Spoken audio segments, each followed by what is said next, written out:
On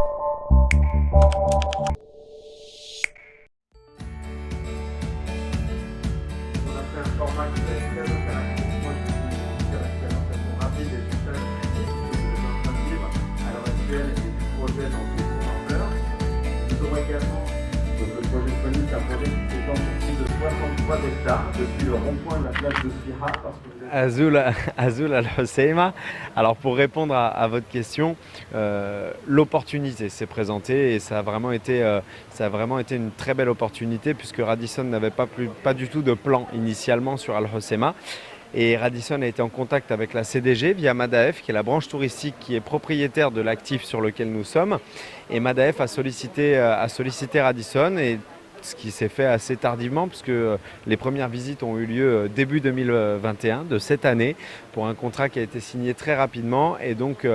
suite aux premières visites, Radisson s'est dit que le site était extraordinaire, la destination était très belle et qu'il y avait une vraie opportunité de développer quelque chose ici. Et c'est la raison pour laquelle nous avons décidé de nous installer ici.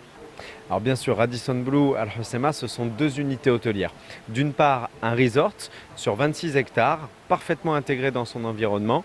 avec un format de R+1 au maximum pour le garder intégré dans la nature. Ce sont 432 chambres, 3 catégories de chambres qui vont de la chambre supérieure jusqu'à la junior suite,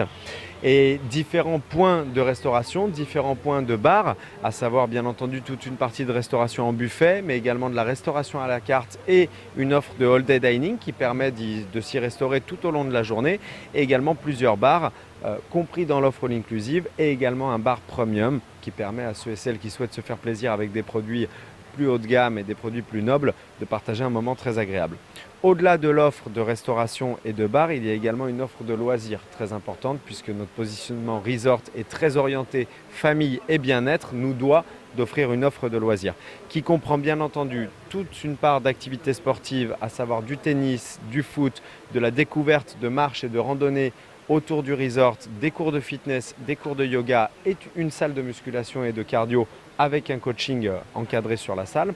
et également toute une partie bien-être avec un spa de plus de 2000 m², donc qui fait partie des plus grands spas du royaume, en tout cas du nord du royaume et de la côte méditerranéenne. Et également une structure d'encadrement enfant, un kids club qui permet d'accueillir les enfants de 4 jusqu'à 17 ans. Donc voilà pour la partie resort qui se trouve sur la plage de Souani, et également sur le début du Souani Project se trouve la partie résidence où là nous avons 142 appartements qui sont des résidences touristiques à la location qui vont de l'appartement 1 chambre à l'appartement 3 chambres de 60 à 100 m², en front de mer également, et bien entendu une accessibilité facilitée pour les résidents de nos appartements aux infrastructures du resort pour ceux et celles qui le souhaitent.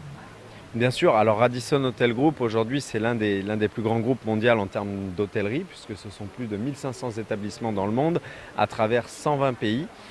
Sur la zone Afrique et Moyen-Orient particulièrement, Radisson est un leader et aujourd'hui Radisson a l'intention de conforter sa position de leader et de continuer à se développer, notamment sur l'Afrique du Nord et particulièrement sur le Maroc, puisque le Maroc est un pays qui connaît une croissance très forte au niveau touristique, et donc Radisson a l'intention de s'inscrire dans cette croissance. Aujourd'hui, l'objectif, il est, selon les opportunités, de doubler le portefeuille d'hôtels que nous avons au Maroc à horizon 2025. Voilà pour le projet. Il faut aller dans un travail et des intervenants. محمد أزرقان رئيس الفرع ديال المركز الجهوي للاستثمار بإقليم الحسيمة. إذا بغينا نتحدث اليوم على الدينامية اللي كشهدها الإقليم على مستوى الاستثمار،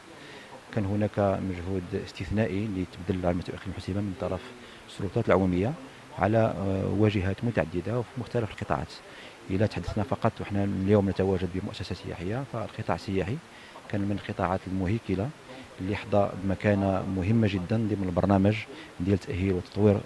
مدينة وإقليم الحسيمة، واللي يشمل مجموعة من المكونات، من أهمها هو المنتجع ديال السواني اللي كتنجزو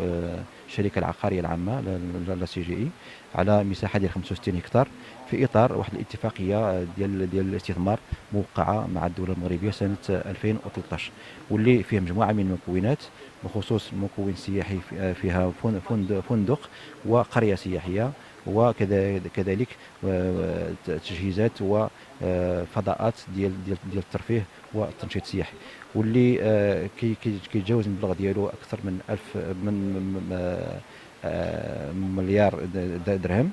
واللي كما قلت كيمتد على 65 هكتار، واللي من المرتقب انه يخلق 1500 منصب شغل في النهايه ديال الانجاز ديالو. اذا البرنامج كان من المرتقب انه يعرف النهايه ديالو قبل هذا التاريخ هذا، ولكن عرف بعد التاخر نظرا للتاخر في المساله ديال الدراسات اللي نجزوها، وكذلك لاسباب كترجع للفاعل الاقتصادي ديال السي جي اي، اللي انه فضل انه ياخذ ينجز المكون السياحي في هذا البرنامج، ويرجئ المكون السكني ولا العقاري الاعتبارات في اطار اتفاق مع السلطات العموميه ومع المجتمع المدني والمكونات ديال اقليم الحسيمه.